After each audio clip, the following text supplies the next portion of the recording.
On August 7, 1992 at 9:58 p.m, the 963-foot-long Queen Elizabeth II ran aground on a rocky shoal off the coast of Martha's Vineyard, an island on America's east coast. QE2 was carrying 1,824 passengers and 1,003 crew members at the time of the incident, which occurred as the ship was leaving Vineyard Sound in Massachusetts after a day trip to the region where her passengers had enjoyed a fun day in the sun. QE2 had sailed this route before, and on this occasion, as the ship made her way from the town of Oak Bluff, QE2 experienced severe vibrations as she began to run aground. Passengers reported a loud grinding noise that resonated throughout the ship, followed by a sudden jolt and a loss of momentum.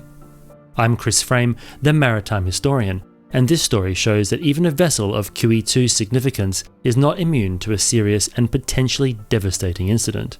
This video was created with information from the official NTSB report. I've linked it in the description below. The pilot had guided the ship into the Sound earlier that day, and as required was also present to guide her on the outbound passage. Her bridge was staffed by her captain, a first officer, a second officer, a quartermaster, and a helmsman. As expected, the QE2's captain and the pilot had discussed the outbound passage before the ship departed. The ship's navigator had already laid out a track line for exiting the Sound, which the captain had approved. However, the pilot planned to alter course to pass north of a rocky shoal known as Brown's Ledge in order to get to his disembarkation point, and rather than follow the laid out chart, he opted to use his own preferred points of reference.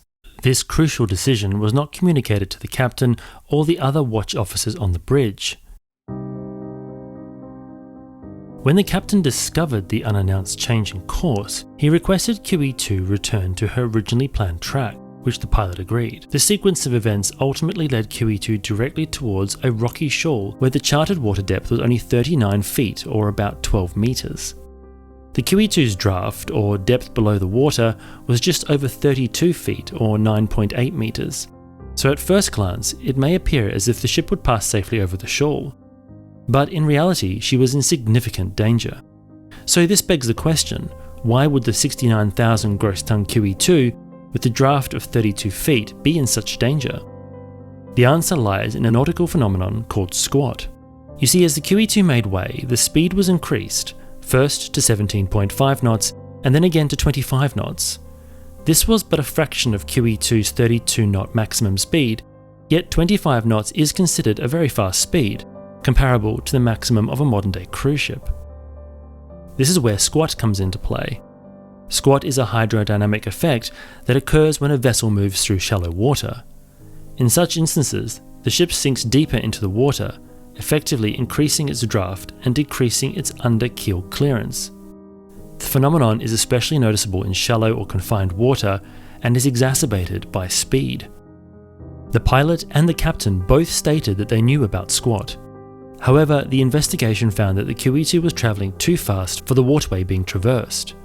With her speed increased to 25 knots, or around 46.3 kilometers per hour, the QE2 had a significant squat effect, reducing her under-keel clearance and making the grounding inevitable.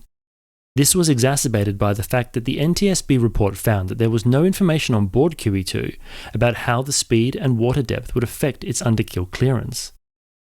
Therefore, at 9:58 p.m. on August 7, the QE2 experienced severe vibrations as she began to run aground.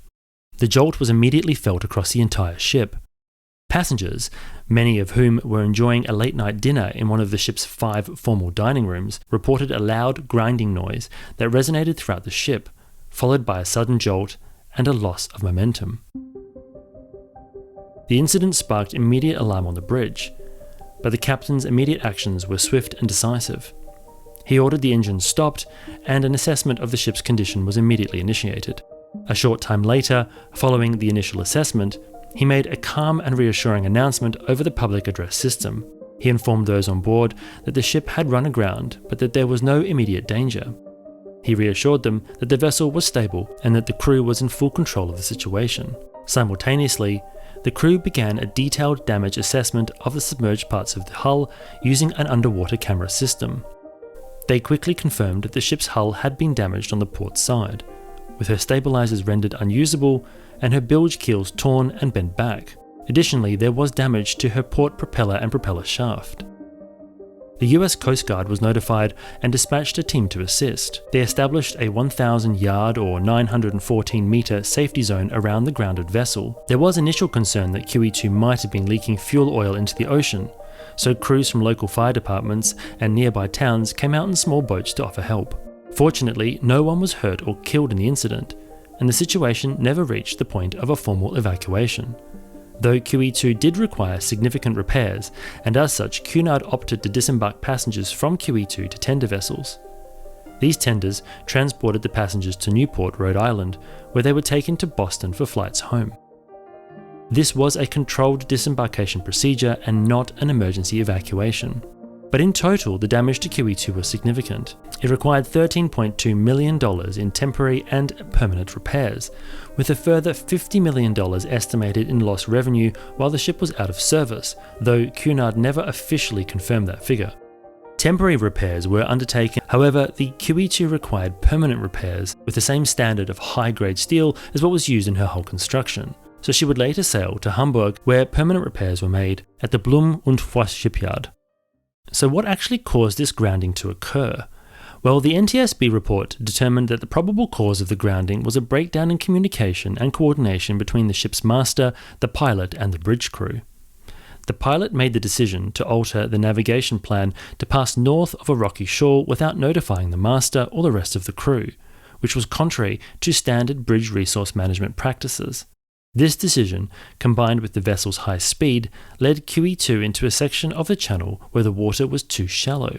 The investigation highlighted that both the master and the pilot did not have an adequate information or understanding of the vessel's squat effect, a phenomenon where the ship's draft increases as it moves through shallow water at speed.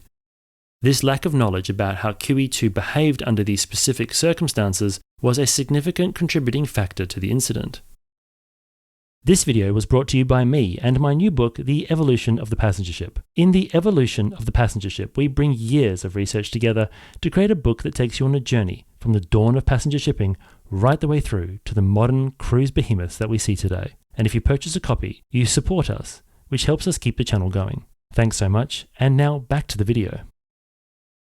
The grounding of the QE2 highlights a crucial aspect of maritime safety. Teamwork and communication are just as important as technology. This incident led to recommendations for improving bridge resource management and ensuring information about the ship's squat is available to all masters and pilots on board. The QE2 was repaired and returned to sea on the 3rd of October 1992 after receiving a jubilant welcome in Southampton. She sailed on until 2008 when she retired as the longest-serving express liner in history. Thanks so much for watching, and I hope you found this video interesting. If you'd like to see more ship history and cruise content, make sure you subscribe. I've linked the full NTSB report in the description, which gives a very in-depth review of the incident and also a thorough review of the recommendations. A huge thank you, as always, to our fantastic channel members. Your support is what makes these videos possible. You can join the crew and see your name appear on future videos by following the link in the description below.